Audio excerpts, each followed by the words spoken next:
นี่ก็เป็นเวลา2เดือนแล้วเนาะที่เจียมฟ้าหม้อบ่ได้กลับมาหาลูกเมียถือว่าเป็นความรู้สึกที่แบบทรมานแบบอธิบายบ่ถูกอีหลีเลยทุกคนความคิดฮอดความเป็นห่วงเมียและก่อนจะกลับที่เจียมฟ้าหม้อก็มาแวะซื้อของเล่นไปฝากลูกก่อนเนาะอยู่ที่ห้านเคเครื่องแม่และเด็กห้านนี่แม่นเพิ่นมีเครื่องเด็กน้อยครบวงจรเลยทุกคนบ่ว่าจะเป็นเครื่องใช้ที่พื้นฐานที่จำเป็นเส้นนมผงแพนเพิร์สเจลอาบน้ำสระผมไปฮอดเครื่องใช้ที่มีคุณภาพเนาะเครื่องแห้งขวดนมเครื่องปั๊มน้ำนมโลเห็นยางอูเตียงและอื่นครบจบอยู่บนนี่เลยทุกคนทีนี้เจียมฟ้าหม้อได้มาซื้อล่อเนาะไปฝากลูกชายเจเดนขอฝากห้านเพิ่นเด้เนาะห้านเพิ่นตั้งอยู่แถวสี่แยกบ้านใหญ่ต้นเพิ่งทางไปหน้าด่านตมขี่รถมามันจะเห็นป้ายใหญ่อยู่นี่เลยจากนั้นที่เจียมฟ้าหม้อก็ได้ออกเดินทางเลยเนาะแต่ต้นเพิ่งหาเมืองสิงแข่งลงนำทางก็คือใช้เวลา 6-7 ชั่วโมงแบบยาวๆกันไปเลยถ้าถามว่าเป็นหยังคือบ่กลับมาหาลูกใจก็อยากกลับมาหาสุดๆเลยเนาะแต่ว่ามันติดที่ว่าเฮายังมีภาระหน้าที่เวียกธุรกิจอย่างหลายอย่างเลยที่ต้องได้เฮ็ดต้องได้หาเงินเนาะเลยบ่ได้กลับมาหาตลอดแต่ทีนี้คือเป็นเวลา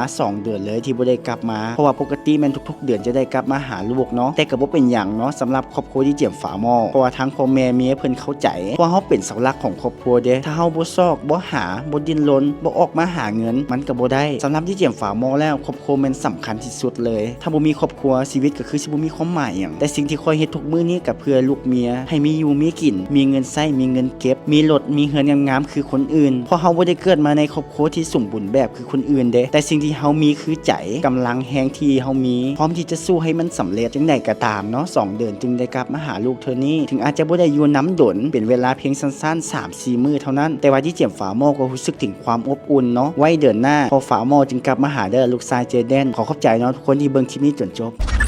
ดีที่เจียมฝาหม้อ